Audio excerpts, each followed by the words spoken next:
Tell me the kind of personality it takes to be a successful promoter. Well, you got to have balls of iron because, you know, you can wipe yourself out in one tour. I mean, especially these days, the margins are so tight that you can lose millions of dollars in a minute. And you do. I mean, a few years ago you had Santana and... when I started my own company there, clients I'd brought with me from Frontier, Chili Peppers and Santana, who were both red hot at the time. Both tours failed. So when you say fail, lost. It's cataclysmic failure for the rest of us. I mean, we're talking millions of dollars out of it. We went very close to going down under, but along came a little pommy guy called Robbie Williams and saved our ass. So this is the thing, though. I mean, here you are. It's not like most of us who build our careers incrementally and know that if something goes wrong, it's a setback for a little while. As a promoter, you are constantly on the edge of things really imploding like that. Yeah. It must be a stressful job. No, it's not. I love it. I love it. So it's never really been a stress thing. And also, I mean, I never got into it for money. But my belief was that if you do something right, success comes. And, you know, at one stage in about 2004, after those disastrous tours, and I'd gone out on my own, I was about probably $4 or $5 million in the hole. But it never stressed me to the point of giving up or failing. I learned a long, long time ago that, you know, you make a choice to do a tour, and if it loses, you don't dwell on it for 3 months. You get on, you move on. You know, you screwed up, you didn't get it right, you move on. Does that mean when you hear other people moaning about their jobs and how things haven't gone quite right during the day, it's a little hard to have the sympathy for the photocopier's jammed again? Well, you know, I look at the sky and think, thank God I do what I do. It never, you know, it's never a dull moment. Well, the music industry has historically had shady involvement. Frank Sinatra, who you had involvement with when he toured Australia. We know the history of his connections to certain parts of the more colourful identities in America. What about you? Were you always sort of having to deal with, I guess, that grey area, if you like, with people? We in this industry in Australia have been very lucky that the underworld and all that never really was interested in the music business in this country, and we've been very lucky from that point of view. You know, I mean, there was a guy, a Sydney gangster, I think he's dead now, called Stan Smith, and he actually bought out a couple of Canadian bands. They were a very famous bikie band called Mainline Mendelssohn McKenna, and he brought those out to Australia, and they actually got busted for drugs, and some clown told Stan Smith that I'd dobbed them in, and I was sitting at the Bondi Lifesaver one night having some drinks, and Lee Dillow, an old music identity, introduced me to Stan Smith, and as soon as he heard the name, he started frothing at the mouth, and we're sitting there, and he actually had a gun pointed at me under the table because he was convinced that I'd dobbed him in. Well, of course, I hadn't.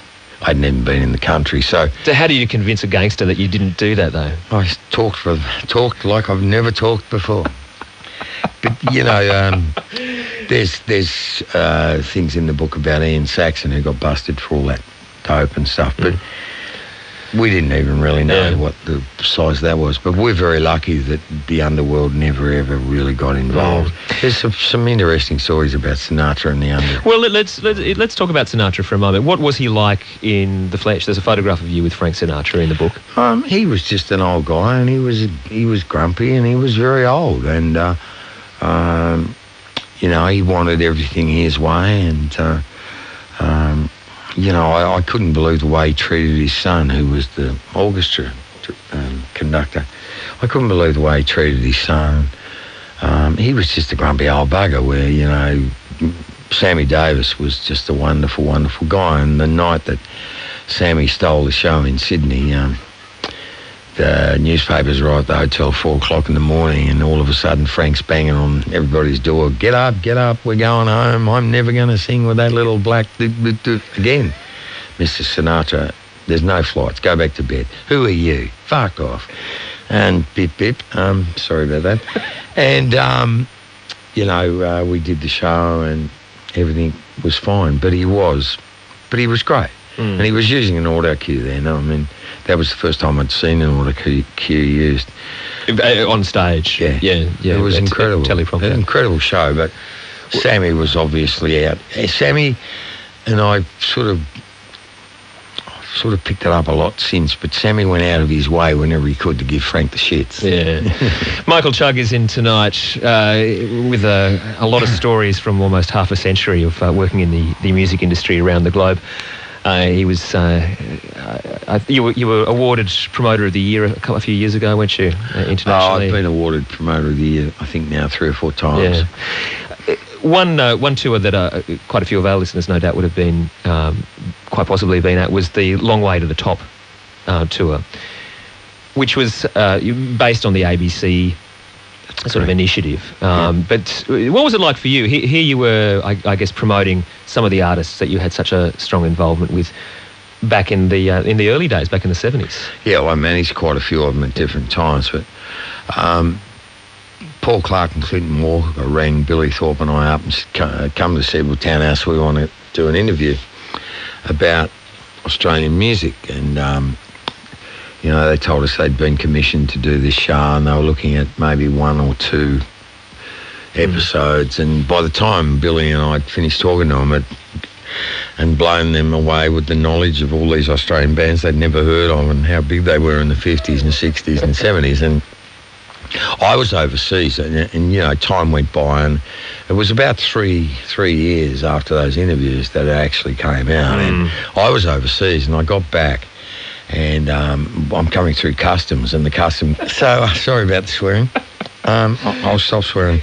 And I thought, what's all this about? And then a few more people stopped me and kept raving about this show. And finally, I caught up with what was going on, and it had become the biggest watched documentary in the history of the ABC. And so Billy and I were having dinner about 2 months later, and he said we should take this on the road.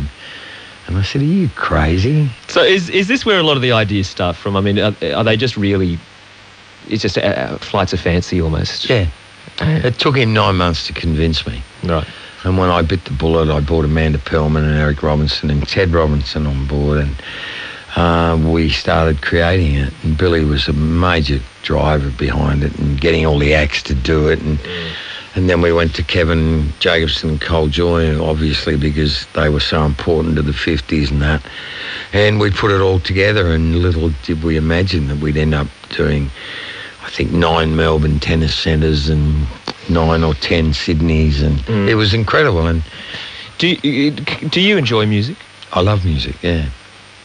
I had an experience earlier this year where I saw you in action, which was enlightening, I think, and that was on the side of stage with an audience of over 100,000 people in the Domain in Sydney for the Sydney Festival opening night. And Al Green. Al Green was playing, and we knew everybody who was backstage knew that as soon as it reached, I think it was 11 o'clock.